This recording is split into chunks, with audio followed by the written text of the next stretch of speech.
भारत की economic capital Mumbai बीते दशकों में अंडरवर्ल्ड के लिए जानी जाती थी। Extortion, gambling, illegal liquor, imported सामान की तस्करी और सरकार के टैक्स की चोरी से लेकर सड़कों पर खून खराबा करने वाले गैंगस्टर्स के बीच होने वाली गैंग वॉर को भी एक आम मुंबई करने देखा है। जब अपराधों का नेक्सस साठ गांठ करके कानून को चकमा देने लगा, उसके प्रावधानों का नाजायज फायदा उठाने लगा, तो पुलिस का एक नया अवतार भी मुंबई करने देखा।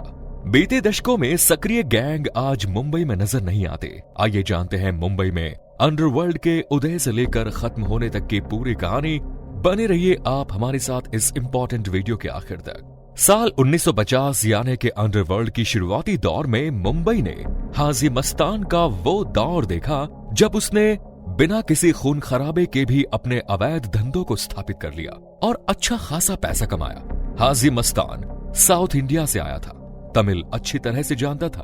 उसके साथ ही उसकी मुलाकात वीटी स्टेशन पर कुली का काम करने और छोटी मोटी चोरियां करने वाले वरद राजन मुरलियार उर्फ वरदा भाई से हुई, जिसे हाजी मस्तान ने अपने साथ काम पर लगाया और फिर मुंबई का एक एरिया उसे दे दिया। आपको बता दें कि इन दोनों ने ही मुंबई में साल 1930 के करीब कदम रखा और 20 सालों में ही अपने आप को न केवल मुंबई में स्टैब्लिश किया, बल्कि अनैतिक धंधों का एक बड़ा चेहरा बनकर उभरे।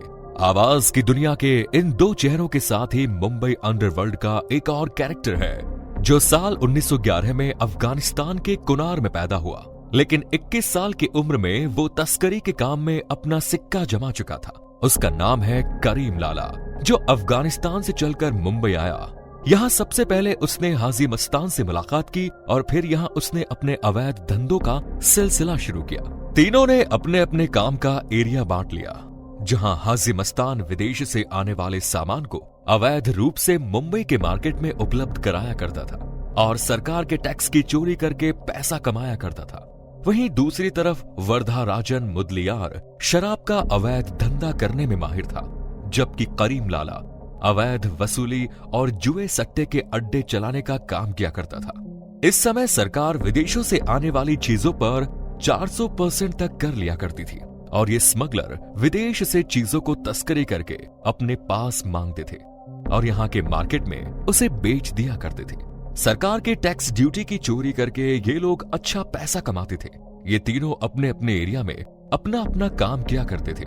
कोई किसी के एरिया में दखल नहीं दे रहा था, सब कुछ ठीक चल रहा था। इस बीच रत्नागिरी से अपने भाई और गांव के कुछ लोगों के साथ एक नया लड़का मुंबई के डोंगरी इलाके में आया। उसने अपनी एक गैंग बनाई और छोटी मोटी चोरियां करने लगा। वो भी तस्करी के जरिए रोलेक्स की घड़ियां और बाकी सामान का धंधा करने लगा, लेकिन वो इतना एम्बिशियस था कि उसे पूरी मुंबई पर कब्जा करना था। इसके लिए उसने खतरनाक रास्ता अपनाया। वो मुंबई में एस्टैब्लिश्ड गैंग को छेड़ने लगा। दाऊद इब्राहिम ने अपने 2 आदमियों को हाजी मस्तान के इलाके में एक्टिव कर दिया, जो उसके एरिया में वारदात करने लगे। ये बात जब हाजी मस्तान को पता चली तो उसका ईगो भी हर्ट हुआ, लेकिन हाजी मस्तान इस मामले में खुद आगे नहीं आया, बल्कि उसने करीम लाला यानी कि पठान गैंग को ये बात बता दी और दाऊद के 2 आदमियों को पठान गैंग के आदमियों ने कुछ इस तरह पीटा कि उनकी शक्ल ही बिगड़ गई। ये बात जब दाऊद को पता चली तो दुश्मनी दोनों तरफ से शुरू हो गई। ये घटना 1974 की है, जब दाऊद के खबरी ने उसे खबर दी कि हाजी मस्तान के 4.25 लाख रुपए टैक्सी के जरिए ट्रैवल हो रहे हैं। उसने उसे टैक्सी के बारे में पता किया, उसकी लोकेशन के बारे में पता किया और अपनी पूरी गैंग को एक्टिवेट कर दिया और खुद ही अपनी गैंग को लीड करने लगा। उसने अपनी पूरी टीम के साथ टैक्सी में रखे पूरे 4,75,000 लूट लिए और फरार हो गया। मगर उसे हैरानी तब हुई जब उसे ये पता लगा कि ये पैसे हाजी मस्तान के नहीं बल्कि नजदीक के मेट्रोपॉलिटन बैंक के हैं। इसके बाद तो दाऊद इब्राहिम और उनकी टीम की हवा खिसक गई, क्योंकि इस मामले की जांच जो व्यक्ति कर रहा था वो कोई और नहीं दाऊद इब्राहिम का बाप इब्राहिम कास्कर था। यानी अब दाऊद को अपनी हरकत के लिए अपने पिताजी से तरीके से प्रसाद मिलने वाला था। और हुआ भी कुछ ऐसा ही। 4,75,000 की लूट उस समय बहुत बड़ी मानी जाती थी। इब्राहिम कास्कर मुंबई क्राइम ब्रांच में हेड कांस्टेबल के पद पर कार्यरत थे। उन्होंने तत्काल ही लूट करने वाले सभी गैंग को पकड़ लिया और अपने ही बेटे को थाने लाते हुए इब्राहिम कास्कर ने उस पर ताबड़तोड़ बेल्ट बरसाना शुरू कर दिया। थाने आने के बाद पुलिस ने दाऊद इब्राहिम को छोड़ दिया, लेकिन इसके पीछे भी एक ट्विस्ट था। पुलिस ने दाऊद इब्राहिम को अपना खबरी बनाया।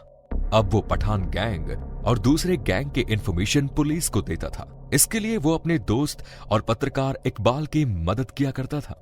बदले में पुलिस दाऊद इब्राहिम के छोटे मोटे गुनाहों को अनदेखा कर देती थी, क्योंकि पुलिस ने पठान गैंग जैसे बड़े लोगों को अपना टारगेट बना रखा था। गेम दोनों तरफ से जारी था। पुलिस को लग रहा था कि वो दाऊद को मोहरा बनाकर बड़े गैंग को ठिकाने लगा रही है, जबकि दाऊद भी पुलिस के जरिए अपने दुश्मनों को ठिकाने लगा रहा था। पुलिस नहीं जानती थी कि जिस लड़के को वो अपने लिए इस्तेमाल कर रहे हैं, आने वाले समय में वही उनके सिर का दर्द बन जाएगा। धीरे धीरे वक्त बदलता रहा और देखते ही देखते इमरजेंसी का दौर आ गया, जिस समय हाजी मस्तान जेल में बैठकर 18 महीने की सजा काट रहा था। वर्धा भी डर कर पीछे हट चुका था और पठान गैंग के भी बहुत सारे लोग या तो पुलिस की हिरासत में थे या फिर मारे गए। कुल मिलाकर सिचुएशन वो हो गई कि अब मुंबई का अंडरवर्ल्ड दाऊद इब्राहिम के लिए एक ऐसा खाली मैदान बन गया जिसमें उसे ही बैटिंग करनी थी और बॉलिंग भी अपने ही लड़कों से करवानी थी। उसने पठान गैंग, हाजी मस्तान और वर्धा राजन के तमाम धंधों पर अपना कब्जा कर लिया और अपने धंधे को आगे बढ़ाने भी लगा। इसका फायदा ये हुआ कि वो डी कंपनी को मुंबई में स्थापित कर चुका था। वो पुलिस के लिए पिछली पीढ़ी के डॉन से भी खतरनाक बन चुका था। लेकिन पठान गैंग चुप नहीं बैठी। वो इतनी आसानी से अपना मैदान नहीं छोड़ने वाली थी। पठान गैंग में करीम लाला का भतीजा था समाद खान, जिसने अपने इलाके में हुई 4.45 लाख रुपयों की लूट का बदला लेने के लिए साल 1977 में दाऊद इब्राहिम के खबरी इकबाल नैतिक को तड़पा तड़पा कर मारा। इस काम में सईद बाटला, अयूब लाला, अमीरजादा खान, आलमजेब खान भी शामिल थे। इसके बाद साल 1981 में इस गैंग ने उस समय के सबसे खतरनाक और उभरते हुए अपराधी मन्या सुरवे को साथ में मिलाकर दाऊद इब्राहिम के भाई शब्बीर कास्कर को पेट्रोल पंप पर गोलियों से भून दिया और मौत के घाट उतार दिया। इसके ठीक एक साल बाद मुंबई पुलिस ने मान्या सुरवे का एनकाउंटर कर दिया, लेकिन दाऊद इब्राहिम अब काफी ताकतवर बन चुका था और उसके दिल में अपने भाई शब्बीर कास्कर के मौत का बदला लेने की आग जल चुकी थी। मुंबई में राजन नायर वर्धा राजन मुरलियार के लिए काम करता था, जिसे बड़ा राजन के नाम से भी जाना जाता था। दाऊद ने बड़ा राजन को अमीरजादा की सुपारी दी। बड़ा राजन ने मुंबई सेशन कोर्ट में खुलेआम अमीरजादा को गोली मार दी। अब चलिए थोड़ा सा आपको बड़ा राजन के बारे में भी ब्रीफ कर देते हैं। बड़ा राजन बेसिकली अपनी गर्लफ्रेंड को महंगे महंगे गिफ्ट देने के लिए अपराध की दुनिया में आया था। उसने अपने साथ अब्दुल कुंजू नाम के एक व्यक्ति को भी काम पर रखा, लेकिन उसे हैरानी तब हुई जब अब्दुल कुंजू ने उसकी उसी गर्लफ्रेंड को उड़ा लिया, जिसे गिफ्ट देने के चक्कर में बेचारे बड़ा राजन ने अपराध की दुनिया में कदम रखा। जब उसे अब्दुल कुंजू के बारे में पता चला तो यहां से उसके और अब्दुल कुंज के संबंध खराब हो गए। लेकिन पठान गैंग ने अब्दुल कुंजू को बड़ा राजन की सुपारी दे दी और अब्दुल कुंजू ने भी कोर्ट में जाकर सीधे सीधे बड़ा राजन को टपका दिया। राजन नायर यानी बड़ा राजन के गैंग में राजन निग्जे नाम का एक व्यक्ति काम करता था, जिसे छोटा राजन के नाम से जाना जाता था। ये अपने गुरु यानी के बड़ा राजन की मौत का बदला लेने के लिए उतावला हो रहा था। दाऊद इब्राहिम की मदद से उसे ये मौका मिल गया। अब्दुल कुंजू को क्रिकेट खेलने का शौक था और वो क्रिकेट के मैदान में एक दिन अपना शौक पूरा कर रहा था। इसी समय छोटा राजन मैदान के बीच पहुंचा और उसे गोलियों से भून दिया। अब बदला लेने की बारी दाऊद इब्राहिम की थी।